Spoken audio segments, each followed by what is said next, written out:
pandangan Yesus dan para rasul terhadap Alkitab. Ternyata Yesus itu selama hidupnya dia memakai firman Allah untuk menjadi patokan dia dalam hidupnya. Alkitab dan hanya Alkitab saja yang dapat dan harus menjadi standar utama dan dasar dari kepercayaan iman kita. Yesus senjata pembungkasnya adalah ada tertulis. Itu mengartikan bahwa dia sangat percaya dengan apa yang tertulis. Firman itu adalah Allah, Allah itu menjadi manusia, dan itu adalah Allah sendiri. Peraturan itu keluar dari Allah. Allah itu adalah Yesus. Artinya Yesus yang membuat peraturan, dia pun mengikuti aturan. Patokan kita adalah Alkitab. Nah, Alkitab ini patokannya adalah Perjanjian Lama dan Perjanjian Baru. Yesus aja percaya Alkitab, masa kita enggak? Rasul-rasul zaman dulu saja percaya Alkitab, masa kita enggak? Artinya kita harus lebih percaya kepada apa? Alkitab.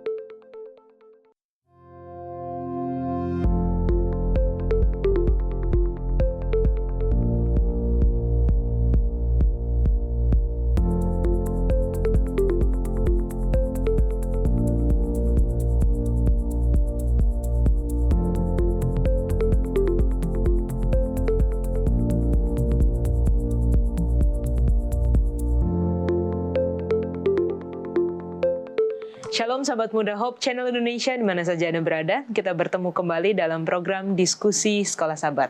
Sebuah diskusi pembelajaran Alkitab yang sepanjang triwulan kedua tahun 2020 membahas mengenai cara menafsirkan Alkitab. Dan saat ini kita masuk di pelajaran ketiga dengan judul Pandangan Yesus dan para Rasul terhadap Alkitab. Di studio sudah hadir sahabat-sahabat yang akan seperti biasa menemani kita berdiskusi, dan mereka akan memperkenalkan diri, nama, dari mana, dan pertanyaan hari ini adalah, menurut kalian, mengapa anak muda saat ini banyak yang tidak percaya dengan Alkitab? Silakan. Shalom, nama saya Bella Donawena, saat ini saya berjemaat di Tumoto Pondok Indah. Kalau pertanyaannya kenapa? Karena mungkin anak muda saat ini banyak ke distract ya Kak dengan sosial media. Jadi mereka lebih mereka lebih percaya apa yang mereka lihat langsung daripada mungkin kan kalau baca Alkitab kayaknya terlalu membosankan untuk anak-anak muda zaman sekarang. Jadi mungkin lebih ke distract-nya itu sih Kak. Oke, terima kasih jawabannya Bella. Shalom, nama saya Norman dari Jemaat Jamrut. Kalau ditanya pertanyaan seperti tadi, mungkin jawaban saya adalah karena menurut mereka mungkin Alkitab itu tidak konsisten. Di satu sisi Allah itu menyuruh berperang, tapi di Perjanjian Baru kenapa damai-damai? Gitu. Itu sih. Oke, baik, terima kasih Norman. Kita juga sudah bersama dengan narasumber kita, Pendeta David Panjaitan, Direktur Komunikasi Uni Indonesia Kawasan Barat. Shalom Pendeta. Shalom Yola, Bella, Norman, dan pemirsa di mana berada. Kalau pandangan Pendeta gimana? Banyak ya sebetulnya. Yang pasti lingkungan yang mempengaruhi.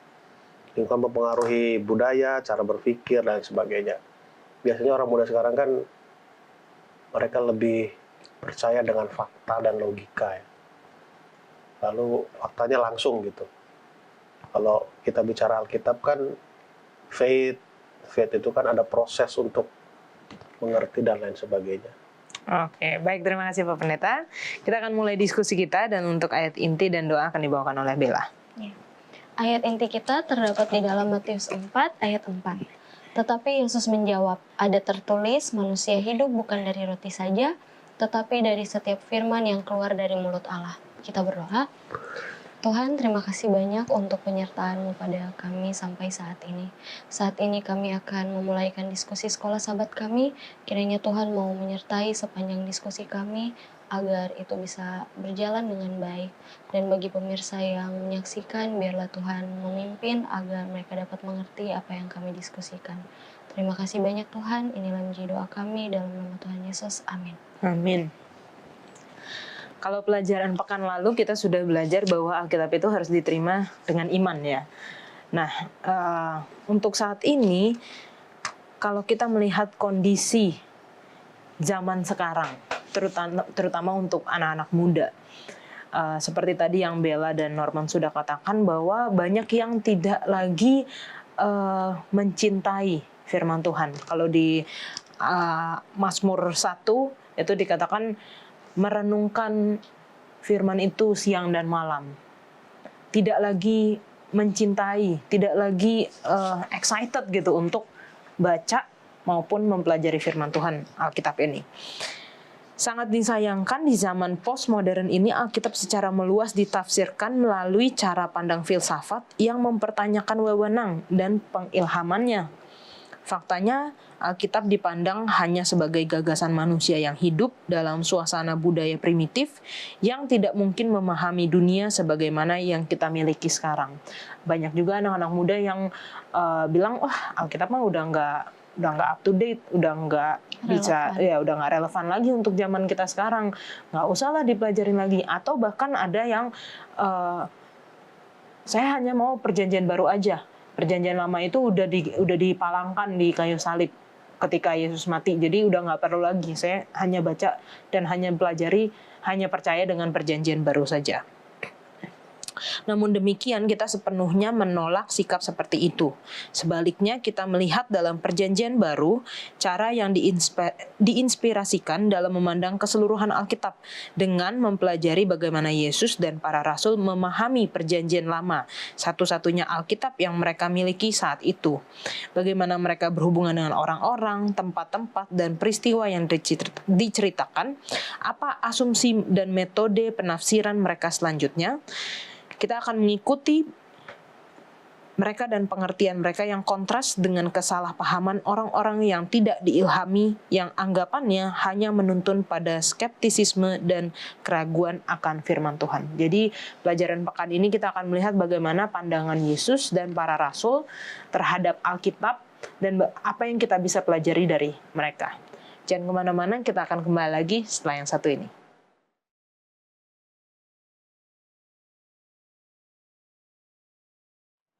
Kita masuk di pelajaran hari Minggu, silakan Bella. Iya, di hari Minggu ini kita khusus melihat bagaimana pandangan Yesus tentang Alkitab. Dan di sini menceritakan bagaimana ternyata Yesus itu selama hidupnya dia memakai firman Allah untuk menjadi patokan dia dalam hidupnya. Dan setelah Yesus dibaptis pada waktu itu oleh Yohanes Pembaptis, disitulah akhirnya tanda pelayanan Yesus itu dimulai. Dan di saat Yesus setelah dibaptis, dibawalah oleh Roh ke padang gurun di Yudea. Kita tahu bersama pada saat itu Yesus sedang berpuasa. Dan disitulah Yesus dicobai oleh iblis. Tapi yang menarik di sini, kita jadi bisa melihat bahwa betapa pentingnya pandangan Yesus tentang firman Allah. Dan di saat iblis mencobai Yesus pada saat itu, Yesus selalu menjawab dengan firman Tuhan, dengan apa yang tertulis. Di saat Yesus dicobai dengan selera, Yesus menjawab, ada tertulis, manusia hidup bukan dari roti saja, tetapi dari setiap firman yang keluar dari mulut Allah. Itu kita bisa baca di Matius 4 ayat 4. Dan di sini Yesus menunjuk kepada firman yang hidup, dan yang terutama adalah Alkitab itu bersumber dari Tuhan. Lalu dengan cara ini Yesus menegaskan wewenang dari Alkitab itu sendiri. Ketika Yesus dicobai dengan semua kerajaan dunia dan kemuliaannya, Yesus menjawab, ada tertulis, engkau harus menyembah Tuhan Allahmu dan hanya kepada Dia sajalah engkau berbakti. Dan di sini Kristus mengingatkan kita bahwa ibadah sejati itu hanya berpusat kepada Allah saja, bukan kepada siapapun juga. Dan kita harus tunduk kepada firman Allah yang adalah penyembahan yang sebenarnya. Lalu pada saat dicobai dengan cinta akan pertunjukan dan atas asumsi, Yesus menjawab sekali lagi, ada tertulis, janganlah engkau mencobai Tuhan Allahmu. Dalam ketiga pencobaan ini, Yesus menjawab dengan kata-kata ada tertulis. Artinya, Yesus langsung memakai firman Allah dan tidak ada yang lain yang kuat dalam menghadapi serangan dan tipu daya iblis. Jadi ini juga harus menjadi pelajaran yang kuat bagi kita semua, bahwa Alkitab dan hanya Alkitab saja yang dapat dan harus menjadi standar utama dan dasar dari kepercayaan iman kita. Dan di sini juga Alkitab menunjukkan metode pertahanan Yesus terhadap serangan musuh. Walaupun Yesus itu adalah Tuhan, tapi dalam mempertahankan dirinya, waktu ia melawan iblis, ia bergantung hanya semata-mata kepada firman Allah, dan bukan opini, bukan argumen yang rumit dan berbelit-belit, bukan dengan kata-kata yang karena ada dendam pribadi atau dengan keinginan pribadi, melainkan yang Yesus pakai pada saat itu adalah kata-kata sederhana namun mendalam yang berasal dari firman Tuhan, dari Alkitab. Dan bagi Kristus, Alkitab memiliki wewenang dan kuasa terbesar. Dan cara inilah pelayanannya dimulai dengan dasar yang pasti dan terus-menerus dibangun di atas keyakinan bahwa Alkitab itu layak untuk dipercaya. Saya ingin membacakan tulisan dari Ellen White dalam Alfa dan Omega jilid 5 halaman 114. Yesus menghadapi iblis dengan ucapan kitab suci adalah tersurat, katanya. Dalam setiap pencobaan senjata perangnya, ialah sabda Allah. Iblis menuntut dari Kristus sesuatu mujizat sebagai tanda keilahiannya. Akan tetapi yang lebih besar daripada semua mujizat, yaitu persandaran yang kokoh pada demikianlah sabda Tuhan. Adalah satu tanda yang tidak dapat dibantah. Selama Kristus berpegang teguh kepada pendirian ini, penggoda itu tidak dapat menarik keuntungan. Jadi untuk kita sebagai manusia, kita harus benar-benar berpegang Yesus saja. Dia memakai firman Allah untuk melawan iblis dalam menjalani kehidupannya selama dia melayani. Dia memakai firman Allah sebagai kekuatannya. Dan di sini untuk menjadi perenungan kita adalah bagaimanakah kita menanggapi pencobaan-pencobaan hari ini. Apakah kita memiliki kitab suci yang tersimpan di dalam hati kita yang dapat kita ingat untuk menanggapi si penggoda? Kita tidak pernah dipaksa untuk menyerahkan kehendak kita kepada pencobaan. Dan kita memiliki sumber daya yang sama seperti yang dimiliki oleh Yesus pada saat itu, yaitu adalah firman-Nya atau Alkitab. Baik, itu tadi yang Bella sebutkan di terakhir. Yesus itu menggunakan ada tertulis dan tidak ada seperti kita kayak gini ya, Alkitab yang mungkin kitabnya ya kitab yang digulung gitu. Belum ada yang seperti ini, tapi Yesus mengingatnya karena dia taruh ada tertulis itu di dalam hatinya, di dalam pikirannya. Silakan Pendeta. Ya, kalau dalam ilmu dunia bela diri ya, ada namanya senjata pamungkas, senjata andalan. Kenapa dibilang senjata andalan? Karena kita yakin bahwa senjata itu ampuh untuk mengalahkan musuh. Jadi Yesus senjata pamungkasnya adalah ada tertulis. Itu mengartikan bahwa dia sangat percaya dengan apa yang tertulis. Karena yang tertulis itu adalah suara Allah yang dituliskan. Memang tadi Yola katakan tertulis dalam hatinya, itu benar. Tapi saat itu kan ingat kalau Yesus pergi ke Ka'bah, mereka kan membaca gulungan kitab. Ya, kitab itu pun sebenarnya ditulis juga dalam gulungan, tapi juga ditulis di dalam hati daripada siapa? Yesus Kristus. Itu contoh yang ilustrasi yang pertama. Ilustrasi yang kedua, agak sedikit lucu cerita ini. Ini cerita nyata. Jadi ada satu ketika saya pergi ke kolam renang dengan nemanin Jeremy. Lalu di kolam renang itu ketemu dengan sesama anggota gereja kita juga. Cuman anak gadis. Dia punya badan agak sedikit gemuk. Lalu saya lihat dia minum susu. Lemak gitu kan. Lalu ada orang tanya, kenapa kamu minum susu? Kata mami harus minum susu. Saya berpikir sebetulnya dari bentuk ukuran timbangan badannya dia nggak perlu minum susu lagi gitu loh.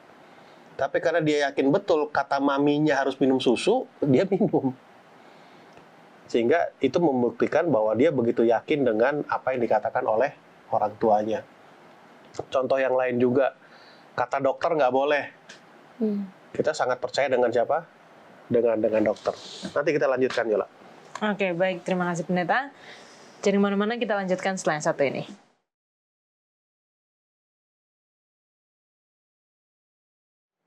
Kita masuk di pelajaran hari Senin. Silahkan, Norman.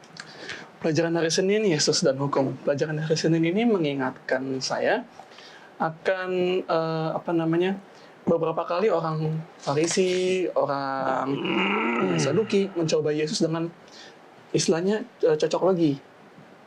Apakah Yesus ini menentang hukum-hukum Taurat atau tidak? Namun kita bisa lihat beberapa kali, terlebih dalam Matius 22, ayat 37-40. Jawab Yesus kepadanya, kasihilah Tuhan Allahmu dengan segenap hatimu dan dengan segenap jiwamu dan dengan segenap akal budimu. Itulah hukum yang terutama dan yang pertama. Dan hukum yang kedua yang sama dengan itu ialah kasihilah sesamamu manusia seperti dirimu sendiri. Ayat 40 ini mau saya bold. Pada kedua hukum inilah tergantung seluruh hukum Taurat dan kitab para nabi. Dari pernyataan ini jelas bahwa apa yang diajarkan Yesus tidak pernah bertentangan dengan hukum-hukum sebelumnya. Malah dia menegaskan kembali bahwa apa yang diajarkan itu berasal dari hukum-hukum sebelumnya yang telah ada. Beberapa kali juga ayat ini coba dipelintir oleh beberapa orang bahwa iya ini karena ayat ini maka tidak ada lagi hukum-hukum dari perjanjian lama. Yang ada yang tadi Kak Yola bilang yang ada cuma di perjanjian baru. Padahal sudah terbantahkan di ayat 40 tadi pada kedua hukum. Jadi dia benar-benar menggunakan hukum di perjanjian lama untuk kembali menegaskan apa yang seharusnya orang Farisi dan orang Saduki pelajari. Yang jadi pertanyaan saya pendeta ini ada di bagian akhir. Wewenang apakah yang saling berkompetisi, keluarga, filsafat budaya, melawan kepatuhan Anda kepada firman Tuhan? Itu pendeta. Oh, itu pertanyaan. Pertanyaan. Oke. Ini pelajaran pekan depan. Di keluarga itu ada tradisi dan budaya. Ya. Tradisi, budaya, kebiasaan, peraturan itu di keluarga ada. Mana lebih kita utamakan? Tradisi, budaya, aturan main di keluarga kita atau firman Tuhan? Yang mana? Salah satu contoh. Kita orang Batak. Kami orang Batak. Umumnya kalau ada acara adat itu, daging yang disediakan adalah daging yang haram menurut Alkitab, babi. Itu tradisi, kebiasaan kita orang Batak. Sedangkan firman Tuhan katakan, itu tidak boleh. Yang mana mau kita ikut? Jadi disitulah sering ada apa? Kompetisi. Kompetisi itu, biasanya kompetisi itu di olahraga, dunia olahraga ya. Tapi kalau kita ambil secara global, kompetisi itu saya punya kesan itu negatif. Karena kompetisi adalah mengalahkan. Beda dengan di dunia pathfindering, itu adanya nama merit system. Itu berpacu dengan dirinya sendiri. Tapi kalau kompetisi adalah bagaimana saya mengalahkan orang lain. Saya tidak maju, tapi orang lain yang saya apa? Saya kalahkan ke bawah. Jadi, itu yang sering terjadi ya. Di keluarga, di lingkungan, itu ada budaya, tradisi, kebiasaan, aturan main. Sedangkan di firman Tuhan juga ada yang perlu kita ingat. Jadi terserah kita mau pilih yang mana. Kalau kita pilih aturan keluarga, ya berarti itu yang menang. Yang kita percaya. Kalau kita percaya firman Tuhan, ya itu yang akan menang. Pelajaran 2 hari ini sangat berhubungan sekali dengan judul besar kita pendeta, cara menafsirkan Alkitab. Karena kalau kita lihat bagaimana Yesus dalam pencobaan di padang gurun itu mengatakan ada tertulis, tapi setan pun menggunakan ada tertulis. Di Matius 4 ayat 5 dikatakan, jika engkau anak Allah, ada tertulis, jika engkau anak Allah, jatuhkanlah dirimu ke bawah sebab ada tertulis, gitu kan. Lalu yang kedua, yang hari Senin ini Yesus dan hukum, bagaimana kita tahu bahwa ahli-ahli Taurat ini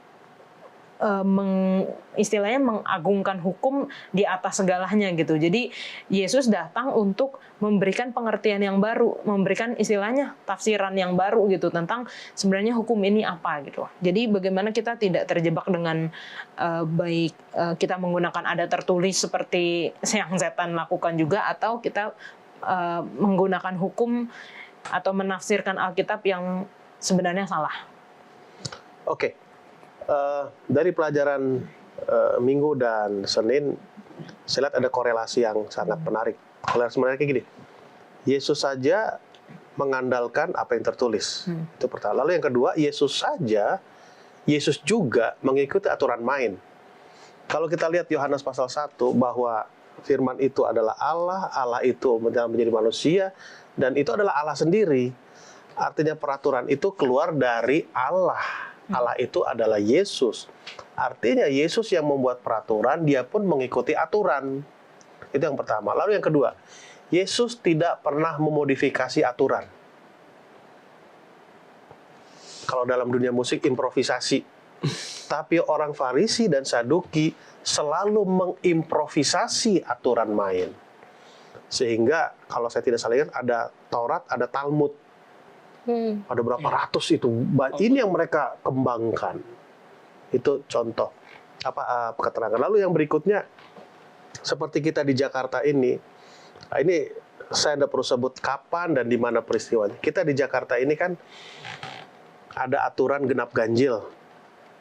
Lalu satu ketika saya ketemu dengan orang lagi kerja di parkiran.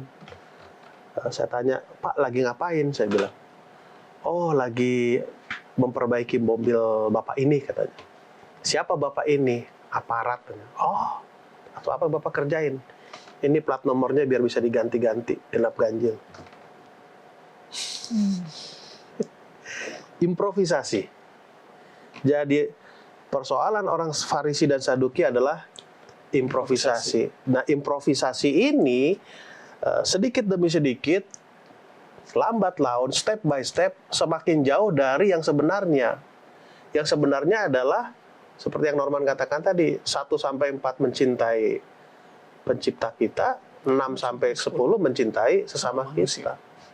Ya, saya punya istilah adalah jangan sampai membicarakan persatuan sampai berkelahi.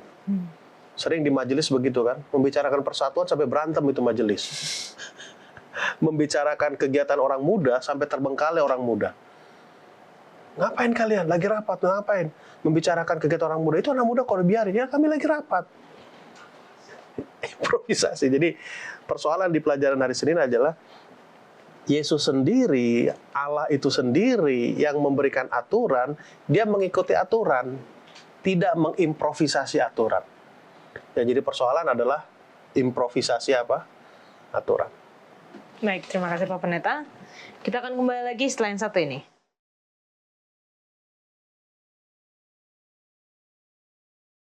Kita lanjutkan pelajaran kita di pelajaran hari Selasa. Judulnya adalah Yesus dan Keseluruhan Alkitab. Kalau di pelajaran kita di hari Selasa ini dikatakan bahwa ketika Yesus setelah kematian Yesus, murid-murid dan pengikut-pengikut Yesus itu bingung gitu kan. Mereka kehilangan arah. Mereka kayak nggak tahu, wah ini sebenarnya gimana, orang tadinya kita melihat Yesus itu dengan penuh kuasa, mampu menyembuhkan orang, mampu bahkan membangkitkan orang mati, memberi makan banyak ribuan orang. Tapi kenapa akhirnya seperti ini?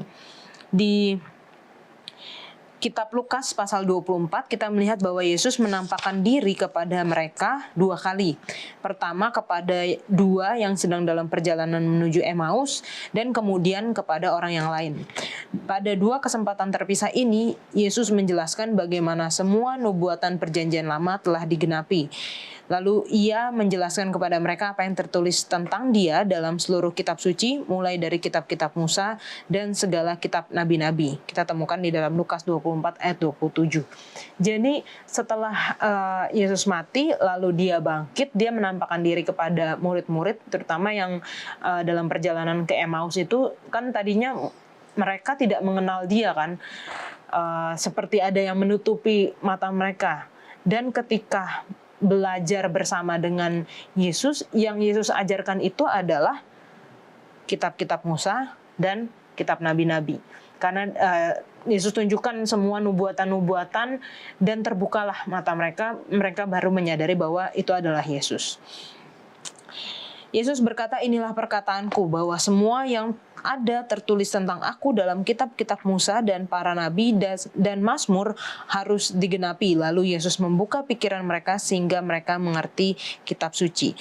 Di dalam Lukas 24 ayat 27 dikatakan satu frase, dalam seluruh kitab suci. Artinya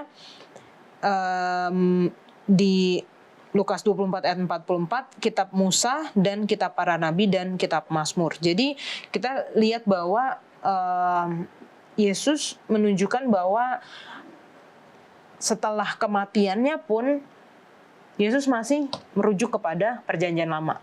Dan memang pada waktu itu, ya itu satu-satunya yang mereka punya gitu kan. Belum ada perjanjian baru ketika zaman Yesus. Dan mulai ditulis setelah kenaikan Yesus. Perhatikan juga bagaimana dalam Matius 28 ayat 18-20, Yesus pada waktu itu berkata juga kepada murid-muridnya dan kepada kita hari ini, bahwa segala kuasa di sorga dan di bumi telah diberikan kepadaku. Tetapi kuasa itu tetaplah mengakar di dalam diri Bapanya dan dalam seluruh kealahan. Sebab ia berkata kepada mereka, karena itu pergilah, jadikanlah semua bangsa muridku dan baptislah mereka dalam nama Bapa dan Anak dan Roh Kudus. Lalu datanglah ayat kunci, dan ajarlah mereka melakukan segala sesuatu yang telah kuperintahkan kepadamu. Apakah yang Yesus ajarkan dan perintahkan? Ajaran-ajarannya didasarkan pada keseluruhan Alkitab. Ia datang atas wewenang nubuatan dari firman, dan bahwa dia tunduk kepada Bapanya juga adalah untuk menggenapi nubuatan di dalam Alkitab. Jadi seperti Yesus yang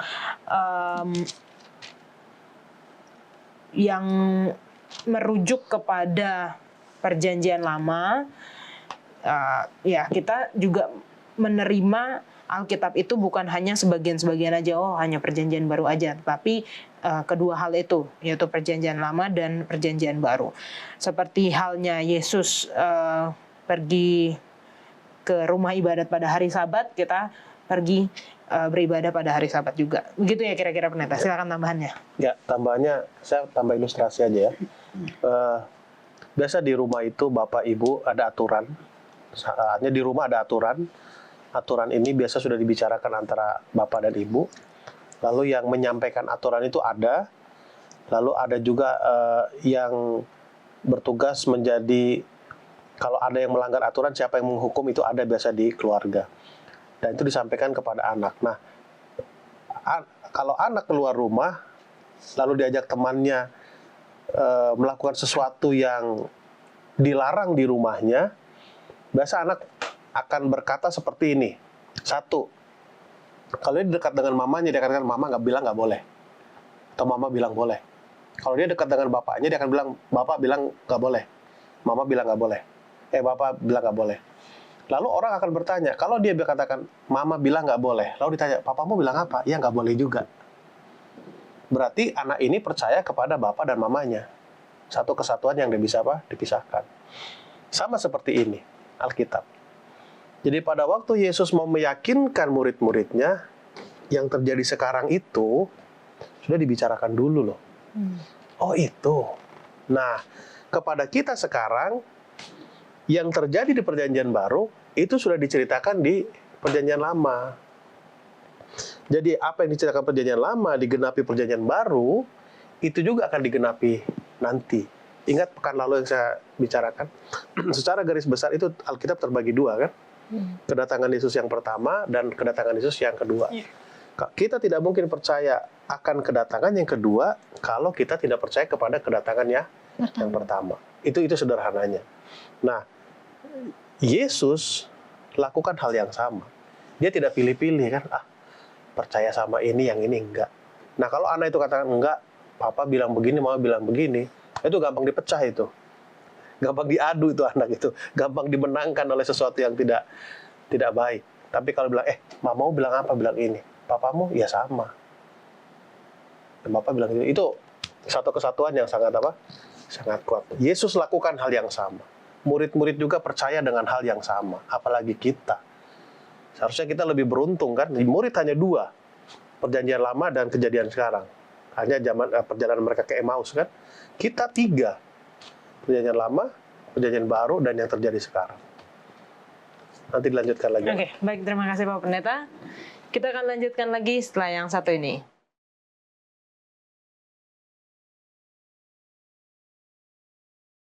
Kita lanjutkan lagi pelajaran kita, pelajaran hari Rabu.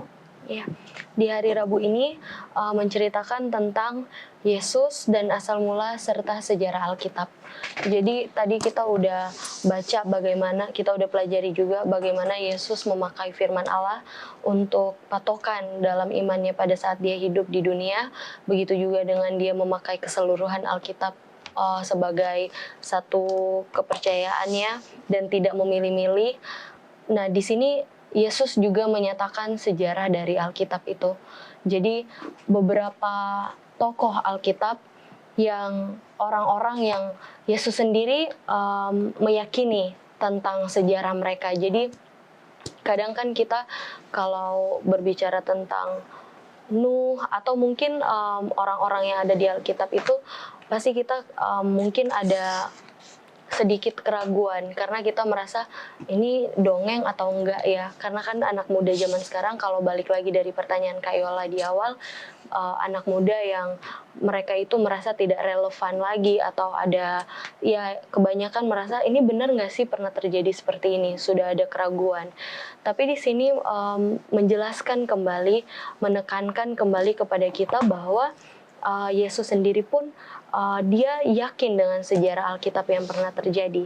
Di sini Yesus mengajarkan dan berulang kali mengatakan bahwa Alkitab itu adalah firman Allah. Dalam arti bahwa apa yang dikatakannya sama dengan apa yang dikatakan oleh Allah. Dan asal-usulnya semuanya itu pun berasal dari Allah.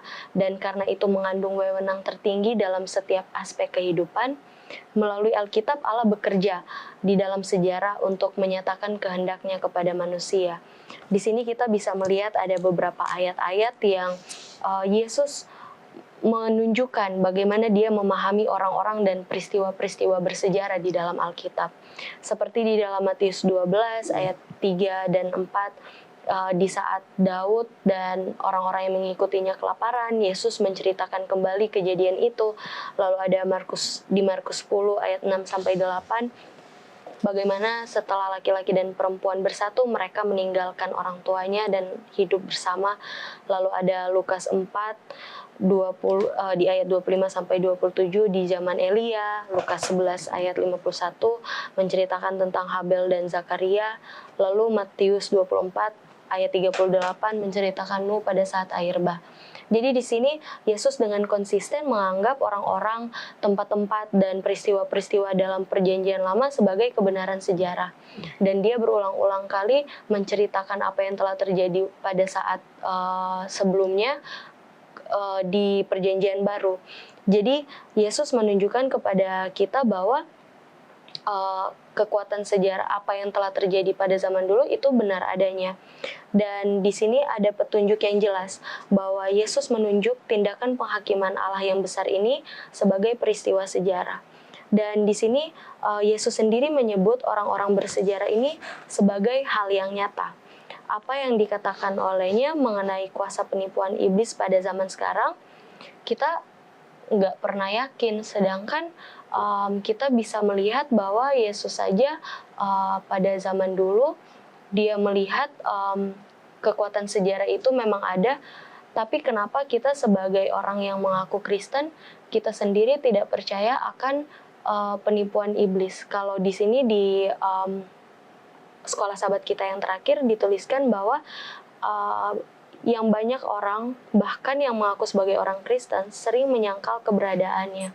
Jadi bagaimana kita yakin sejarah Alkitab itu benar-benar ada, Tuhan juga, Yesus juga pada saat dia hidup, dia memakai Alkitab dan dia meyakini itu, masakan kita sebagai orang Kristen, kita tidak meyakini itu semua. Itu sih, Kak. Jadi ini yang pendeta bilang logika ya, orang-orang sekarang terutama anak muda itu lebih percaya dengan logika. Pokoknya saya pengen yang nyata. Sedangkan kalau Alkitab nih karena kita nggak bisa lihat langsung, karena kejadiannya sudah begitu lama, jadi kita menganggap, ini cuma dongeng belaka. Silakan pendeta. Ada dua ilustrasi yang mau saya sampaikan. Pertama, jangan salah tangkap, pernah nonton film Titanic kan? Ya. Siapa pemerannya? Saya lupa namanya. Yang cowok, Leonardo DiCaprio. Saya bukan mau cerita tentang Titanic ya, tentang waktu perempuan, ibu-ibu, nenek-nenek itu diwawancarai oleh yang arkeolog, mencari arkeolog. Saya lupa apa kalimatnya yang dia bilang, tapi paling tidak dia bilang gini, waktu dia ceritakan pengalamannya tentang Titanic ini kan itu jadi film. Iya. Lalu setelah selesai kan nenek-nenek itu kan seperti menghayal lagi. Perhatikan nggak kalungnya itu dibuang? Iya. Artinya apa? cerita itu akan kuat kalau yang menceritakan itu adalah saksi hidup. Yesus adalah Allah. Allah melihat peristiwa-peristiwa perjalanan awal dari Alkitab itu, Habel, apa semua segala macam. Lalu dia datang lagi di kedatangan yang pertama, ya kan? Lalu dia ceritakan. Kalau saya ada di sana, saya akan tanya, dari mana kamu tahu? Saya saksi hidupnya. Selesai kan? Oh, memang dia saksi hidup. Lalu yang kedua, ilustrasi, saya tidak tahu berapa sering teman-teman jalan-jalan ke tempat wisata menggunakan tour guide. Saya tidak tahu. Tapi biasanya saya sering menghindar karena rata-rata bayarannya mahal. Tapi kalau kita jalan-jalan ke Amerika, tour guide-nya elektronik. Ya, elektronik. Jadi kalau kita pergi ke satu tempat wisata itu adalah tempat yang bersejarah, lalu tour guide-nya itu menceritakan gini. Lalu kita akan tanya, kok Bapak tahu? Saya saksi hidupnya. Apa yang dia bilang itu 100% kita, bukan 100% lah ya, terlalu berlebihan ya. 90% kita pasti akan apa? Percaya. Lalu saya tidak tahu teman-teman sudah pergi ke Monas belum? Belum ya? Norman udah ya? Udah ya? Di bawah kan ada diorama itu. Saya senang sekali pergi ke museum karena ada diorama. Ada diorama. Lalu yang ketiga, saya pernah pergi ke satu museum cerita tentang air bah. Jadi kan dibilang sebelum air bah binatang itu besar-besar, runubat kan katakan begitu. Saya tidak bisa bayangkan besarnya itu gimana gitu kan. Tapi setelah saya pergi ke satu museum, saya lihat itu fosil yang panjangnya 26 meter, tingginya sampai 6 meter, saya baru, oh iya ya, ini saksi sejarah. Jadi kembali pertanyaan Yola, bagaimana caranya orang muda supaya percaya Alkitab? Kalau jalan-jalan ke tempat-tempat yang diceritakan Alkitab saja gitu. Jangan ke tempat yang lain. Jadi yang saya maksud adalah Yesus adalah Allah. Dia melihat perjalanan sejarah kejadian, maka dia menciptakan, dia tahu betul kan. Lalu dia datang menjelma menjadi Yesus, lalu dia ceritakan bla bla bla bla bla bla bla bla bla. Nah, kalau saya bisa ada di sana, saya akan tanya, kamu tahu dari mana? Saya saksi sejarahnya. Saya yang menciptakan ini semua. Baik, terima kasih Bapak Pendeta. Jangan kemana-mana karena kita akan lanjutkan setelah yang satu ini.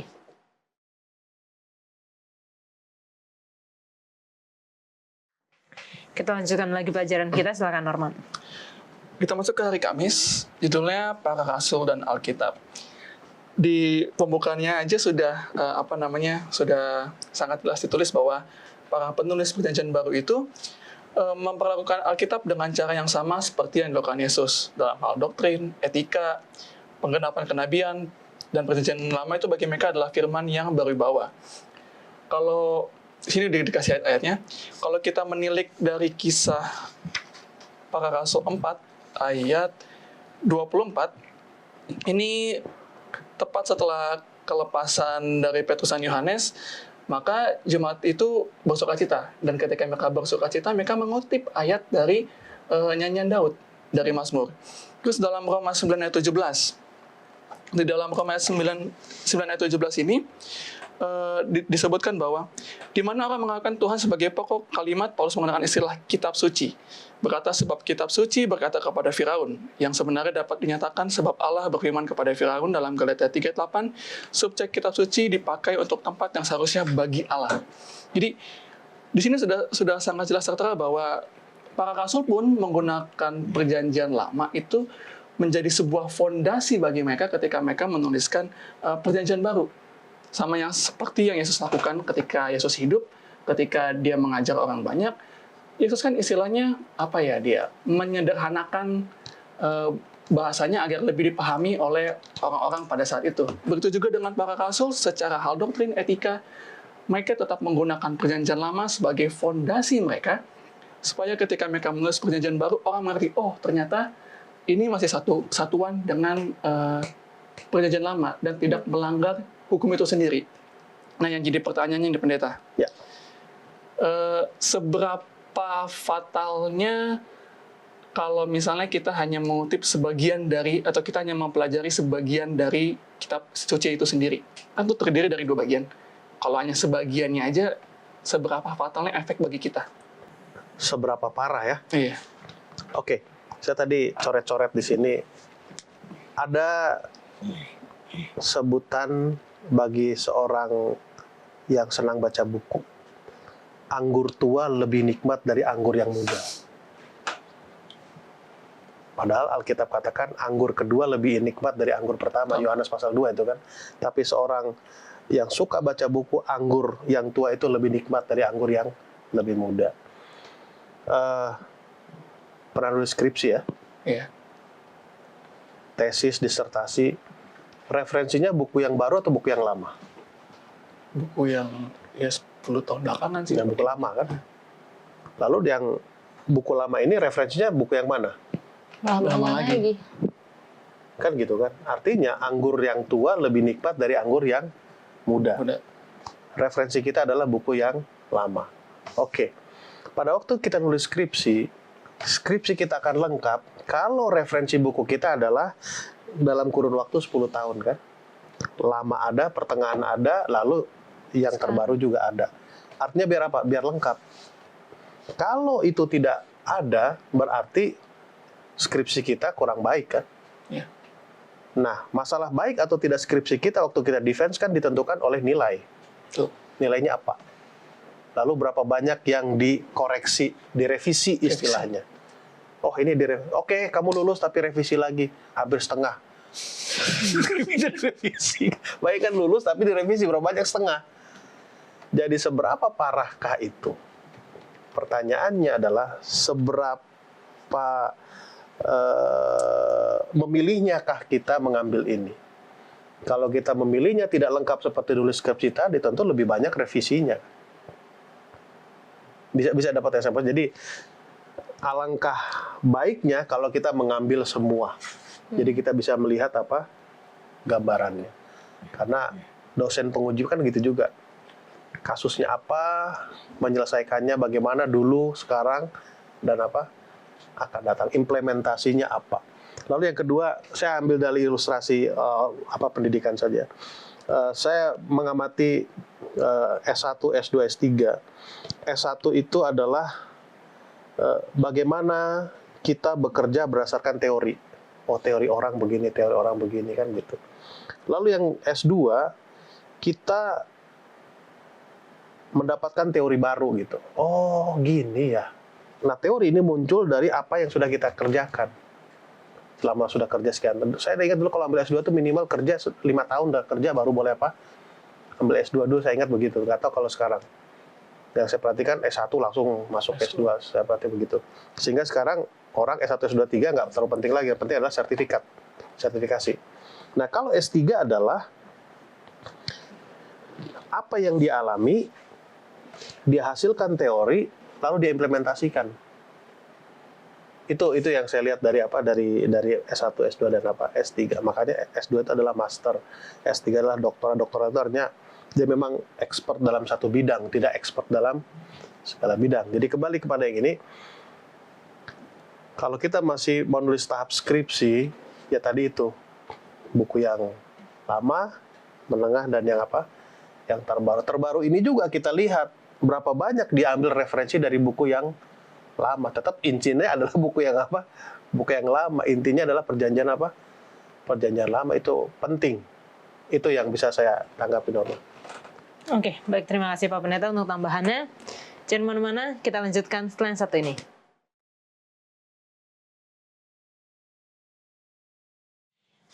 Kita kembali lagi masuk di pelajaran hari Jumat. Silakan Pendeta. Baik, pandangan Yesus dan para rasul terhadap Alkitab. Kenapa ada ditulis nabi ya? Karena nabi yang menjadi pusat perhatian mereka. Nah, kita sama-sama tahu nabi itu adalah juru bicara Tuhan, rasul adalah orang-orang yang diutus, lalu murid itu adalah orang yang belajar sama Yesus, lalu imam itu adalah juru bicara daripada manusia kepada siapa? Kepada Tuhan. Orang-orang yang diutus ini, saya punya istilah tadi, senjata pamungkasnya itu, senjata paling ampuh yang dia punya itu adalah firman Firman Tuhan. Kenapa itu menjadi senjata yang mereka andalkan? Karena mereka akan pergi. Ingat, mereka akan pergi. mereka akan pergi, mereka akan masuk kepada komunitas yang baru, mereka akan masuk kepada budaya yang baru, aturan main yang baru, kebiasaan-kebiasaan yang baru. Tentu mereka harus punya apa? Pegangan. Mereka harus punya apa? Punya patokan apa? Landasan apa yang harus mereka sampaikan kepada orang-orang itu. Kenapa? Nanti pelajaran pekan depan kita akan lebih membahas lebih jauh. Kenapa itu penting? Karena dengan berjalannya waktu, awalnya adalah seperti di pelajaran hari Rabu. Awalnya adalah sesuatu hal yang baik. Contoh, kalau kita baca dalam buku Kejadian, setelah Adam dan Hawa jatuh ke dalam dosa, Allah membuat satu cara mengingatkan mereka bahwa akan datang seorang juru selamat dengan cara korban.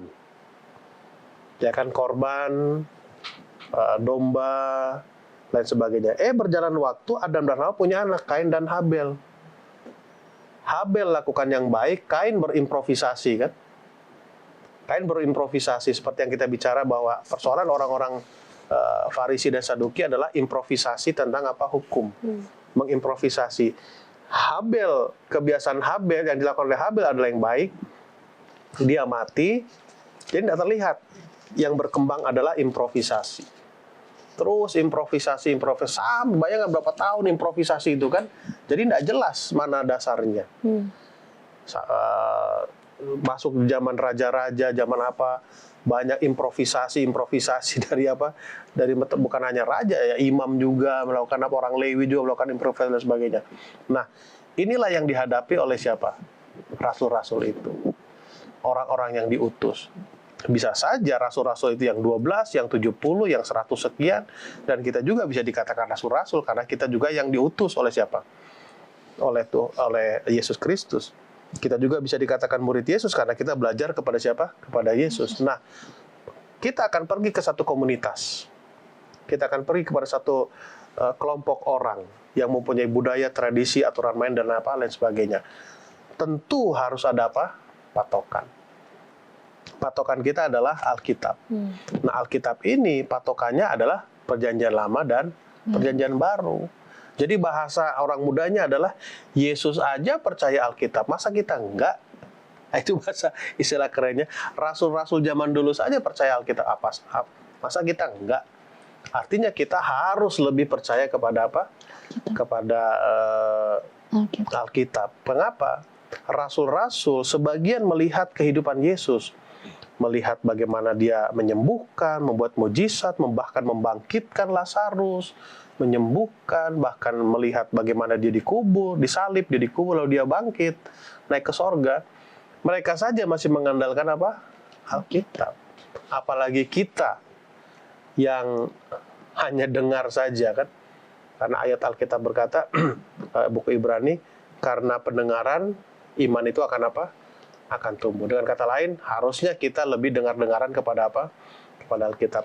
Ilustrasi yang terakhir, sebelum saya bacakan ini kesimpulannya. Sekarang kan apa? GPS ya? GPS. Kalau saya tidak salah baca artikel, Google akan keluarkan VPS, Visual Position System, akan keluarkan. GPS itu adalah Global Position System. Tapi kalau orang Kristen adalah God Prophetic System. Dia punya nubuatan untuk ke depan. Jadi itulah arah kita kemana kita akan apa? Akan belajar. Oke, kesimpulannya di pelajaran hari Jumat. Manusia menganggap diri mereka lebih bijaksana daripada firman Allah. Bahkan lebih bijaksana daripada Allah. Gantinya menguatkan pijakan di atas dasar yang tak tergoyahkan. Dan mereka membawa segala sesuatu ke dalam ujian firman Allah. Dan menguji firman itu dengan ide-ide mereka sendiri. Dari sains dan alam. Dan jika tampaknya tidak setuju dengan ide-ide ilmiah mereka, firman itu dibuang sebagai sesuatu yang tidak layak dan dipercaya. Menjawab pertanyaan Yola tadi di awal. Kenapa banyak orang muda sekarang sulit, tidak suka mempercayai Alkitab? Karena mereka lebih mengutamakan apa? Sains dan ilmiah. Saya katakan logik dan fakta. Baik, terima kasih Pak Pendeta. Norman dan Bella sudah berdiskusi bersama. 99% asli dan 1% palsu adalah kepalsuan. Lalu bagaimana kita dapat membedakan mana yang palsu dan mana yang asli? Adalah dengan mempelajari yang asli. Yesus dan para rasul mengutip Alkitab sebagai otoritas untuk semua bidang kehidupan. Bagaimana dengan kita? Kita akan bertemu di pelajaran selanjutnya. Tuhan Yesus memberkati.